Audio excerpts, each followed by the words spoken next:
Good morning, Charlie. How you doing? Just wanted to go over this guide to growing autoflowers with you. I'm just going to be covering some general information. I'm not going to get too deep in the weeds, but I just wanted to at least give you some information so that you can get off to a good start with these two new seeds that you're going to pop probably this weekend, maybe next weekend. So anyways, let me just start off with an overview. And that overview is really hits at the heart, and that is autoflowers or growing autoflowers.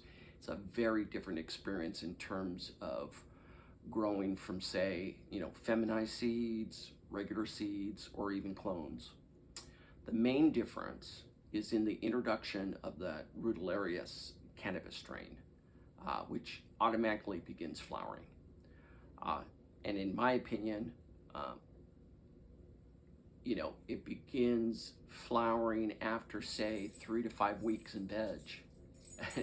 You don't really have a lot of time to have that vegetation state be robust enough so that you're going to produce a lot of flowers so that it makes it worthwhile to grow an autoflower. Now, depending on the varietal that you're growing, the flower times in general run anywhere from 8 to 10 weeks for an indica and about 9 to 12 weeks for sativa. Now, whether you're growing indoors or outdoors, you need to take the following 4 environmental conditions into consideration every time you're going to grow, regardless of the strain type. You're going to look at sunlight or light if you're growing indoors, temperature, humidity, and pH. Now, sun or lighting, if you're growing outdoors, there's not much you can do, but there are measures that you can take to protect your girls. So cannabis grows best between 68 Fahrenheit and 88 degrees Fahrenheit. And in the area that I grow in on a daily basis, our summertime temperatures consistently run between 95 and 105. It's up over, and what happens is with certain strains, they slow down in growth. So heat is a big factor. And the most effective way that I found dealing with it, as well as the least expensive, is employing a shade, like a shade cloth or a sail, when those temperatures hover in the mid 90s or above that. So you want to start thinking about how you can find either shady spots where you're getting morning sun, and then when things get intense, you move it, or you put it in a position where that sun will do that automatically for you, depending on the placement in the yard. Humidity is another one of those things that we deal with when we grow in SoCal, and it varies greatly. So good genetics and the right type of strain for your area are really important, should be taken into consideration. Your pH, which is in your soil runoff from the water. It's typically, either in EC or ppms, but we won't get into that. That's too deep of a dive. What I will say is this: it's crucial in how plants feed themselves during the 4 stages of their cannabis life. That's germination, the seedling stage, vegetation, and then finally flower. So building and feeding a soil, or using liquid nutrients to feed them. Those are those salt-based nutrients. Those are going to be your options. I've grown both ways, and I prefer using and feeding soil. That's just my preference. But I do use and continue to use liquid nutrients for grows, and I've had excellent results. So, I like both. I just prefer one over the other. For autos, I prefer to plant the seed directly into the soil, and that's after soaking it in a distilled water or RO, reversed osmosis water, for a period of 24 to 36 hours till you see that taproot crack, as opposed to using a paper towel method. Less stress, in my opinion, when it comes to autoflowers.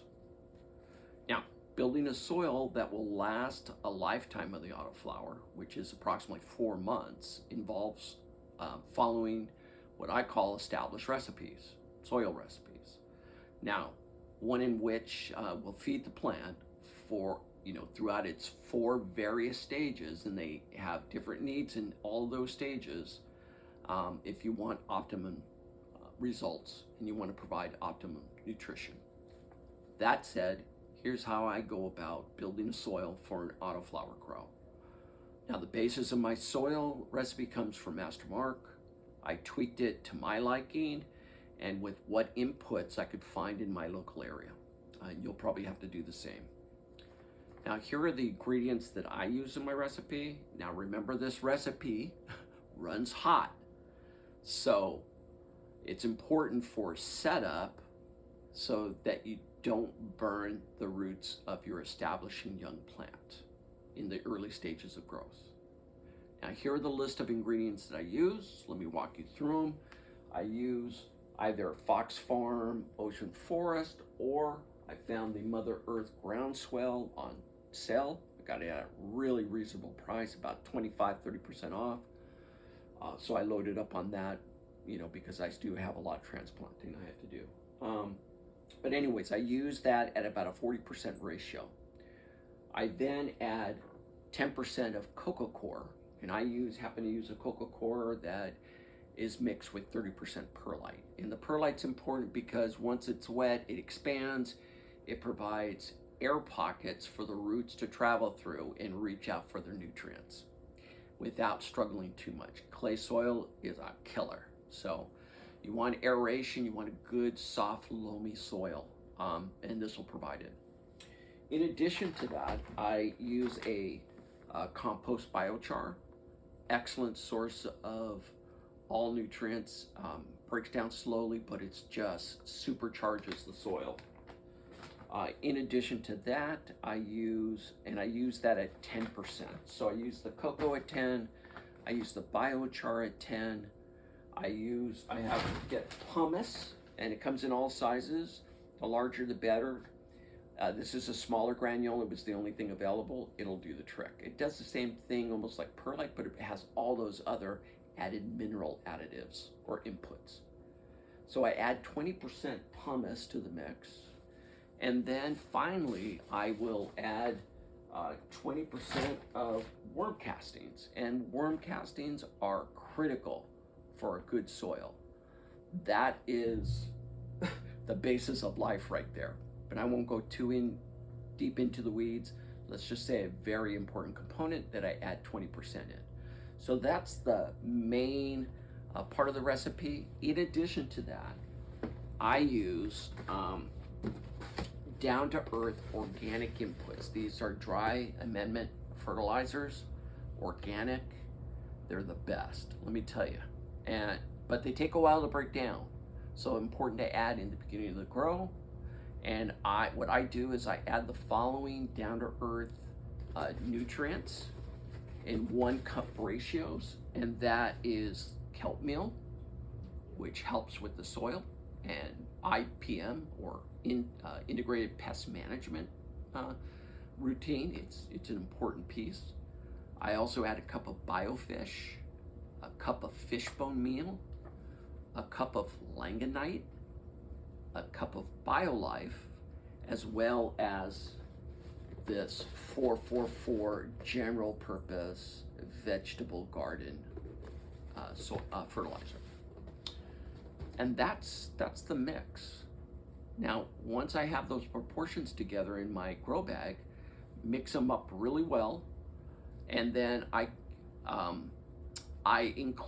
take a 1 gallon container and put it right through the middle and create what is called a cool plug.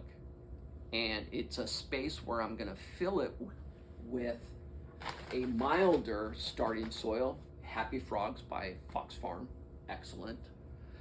And what that does is the Happy Frog, because it's mild, it's got enough nutrients for the first 2 to 3 weeks of the plant's life. This will allow the development of a strong root system, and before it actually hits the supercharged soil, that hot soil I mentioned.